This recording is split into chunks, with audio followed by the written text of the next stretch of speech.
High বন্ধুরা, welcome to my channel কুসুস blog. আর ব্লগটা আমি শুরু করেছি হচ্ছে 22শে মে থেকে। তো এটা ছিল লাঞ্চের টাইমে। তো লাঞ্চটা শেয়ার করলাম তোমাদের সঙ্গে। আর মেন ব্লগটা শুরু করছি হচ্ছে আমি 23শে মে সকাল 8:30 থেকে। আমি এখন যাচ্ছি হচ্ছে রায়গঞ্জে, দিদির সঙ্গে যাচ্ছি। আমার সঙ্গে ছিল গুল্লু, আমি আর দিদি। তো পুরো ব্লগটা স্কিপ না করে দেখতে থাকো। আর রায়গঞ্জের ব্লগটা আমি দুদিনে শেয়ার করব, মানে পার্ট 2-এ। পার্ট 1-এ হচ্ছে দেখাবো আমরা কী কী করলাম প্রথম দিন গিয়ে। তো প্রথম থেকে শেষ পর্যন্ত ভিডিওটা দেখতে থাকো। তো কথা বলতে বলতে আলিপুরদুয়ার নিউ জংশন স্টেশনে চলে আসলাম। আমরা ট্রেনে যাব, তার জন্য ট্রেনে কী কী করি, মজা করি, সবটাই তোমাদের সঙ্গে শেয়ার করব। তো ভিডিওটা দেখতে থাকো। ফার্স্টে হচ্ছে আমরা লিফটে চলে গেলাম, কারণ দিদির পায়ে ব্যথা, প্রায় একটু প্রবলেম আছে তার জন্য। তারপর হচ্ছে আমরা ট্রেনে উঠে পড়েছি। তারপর হচ্ছে বাড়ি থেকে কিছু খাওয়া দাওয়া করে যায়নি। তো সকাল সকাল খুবই খিদে পেয়ে গেছিলো, কিন্তু খাওয়া দাওয়া করতে করতে আমাদের 1টায় বেজে গেছে। তো ওরা সবাই হাই করে দিল। ট্রেনের মধ্যে খুব সুন্দর দৃশ্য দেখতে দেখতে আমরা হচ্ছে বাড়ি থেকে সবজি রুটি নিয়ে গেছিলাম, ওগুলো খেয়ে নিলাম। ট্রেন জার্নি করার মধ্যে আমার বেস্ট যে বিষয়টা লাগে সেটা হচ্ছে বাইরের দিকে দেখা। জানালা দিয়ে বাইরের দিকে তাকিয়ে থাকতে আমার খুবই ভালো লাগে। আর বাইরের যে পরিবেশটা সেটা উপভোগ করতেও আমার খুব ভালো লাগে। ট্রেনের মধ্যে যেই খাবারগুলো খাবো সেগুলোই সব কিছুই আমরা বাড়ি থেকে নিয়ে গেছিলাম, কারণ আমরা বাইরের জিনিস খেতে খুব একটা পছন্দ করছিলাম না, কারণ কেমন না কেমন হবে। বাইরের জিনিস কিনে খাওয়াটাও ভালো না, তার জন্য বাড়ি থেকে ফলও নিয়ে গিয়েছিলাম, অনেক কিছু নিয়ে গিয়েছিলাম। তার মধ্যে শসাও ছিল।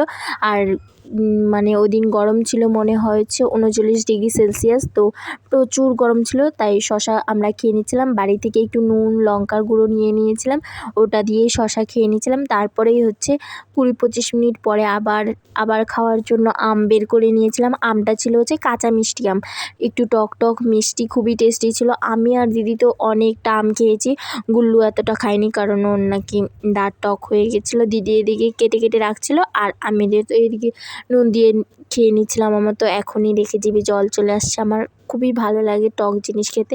আর এটা ছিল কাঁচা মিষ্টি আম, এটা তো কোনো কথাই হবে না, খুবই টেস্টি, খুবই টেস্টি। তারপর আমটাম খাওয়ার পরে আমরা হচ্ছে একটু ঘুমিয়েও পড়েছিলাম আমি। তারপর দেখি একটু বাইরেটা খুবই সুন্দর দৃশ্য, মানে অনেক চা বাগান, সাথে আমি একটু ভিডিও করে নিয়েছি, একটু রিলসও করেছিলাম। তার জন্যই মানে ঘুম থেকে উঠে পড়েছিলাম তাড়াতাড়ি। আর আমাদের কম্পার্টমেন্টে বেশি লোক ছিল না, আমি, গুল্লু আর দিদি, আর একটা আঙ্কেল আন্টি উঠেছিল, ওরা ছিল। আর এদিকে আমি গরমের চোটে একটা রুমাল ভিজিয়ে গলায় দিয়ে রেখেছি, খুবই গরম লাগছিল, ফ্যানের হাওয়াও গরম লাগছিল। আর দেখতে দেখতে বিকাল হয়ে গেছিলো। বিকালে হচ্ছে আমরা তেমন কিছু খাইনি, সেই রুটি টুটি খেয়েছিলাম। তারপর হচ্ছে আমরা স্টেশন চলে এসেছি, বারসই স্টেশনে। তো আবার আমরা লিফটে উঠবো, কারণ হচ্ছে দিদির পায়ে ব্যথা, অনেকগুলো সিঁড়ি ছিল, সিঁড়ি ভেঙে কে উঠবে, তাই আমরা লিফটেই চলে গেলাম। আর ওরা হাই করে দিল। তারপর হচ্ছে আমরা 2 নম্বর প্ল্যাটফর্মে এসে বসে পড়লাম, আমাদের ট্রেনটা এখানেই আসবে। আর 2-3টা স্টেশন পরেই হচ্ছে রায়গঞ্জ। তো আমরা বসে বসে বানানা চিপস খেলাম, ওগুলো খুবই টেস্টি ছিল। আর আমাদের ট্রেনটা খুবই লেট করছিল, মানে 1.5 ঘন্টা লেট করেছিল, অনেক রাত্রি হয়ে গেছিলো। 11টার পরে ট্রেনটা এসেছিলো। তারপর আমরা রুমে এসে ফ্রেশ হয়ে, মানে আমাদের রুমটা আগেই বুক করা ছিল হোটেলে। তারপর হচ্ছে এসে ফ্রেশ হয়ে তারপরে দিদি একটা বিরিয়ানি অর্ডার করেছিল, সেটাই আমরা খেয়ে তারপর হচ্ছে কি করব, এখন তো শুয়েই পড়বো। তার আগে হচ্ছে ব্রাশ করে নিচ্ছি, কারণ বিরিয়ানি খেয়েছিলাম।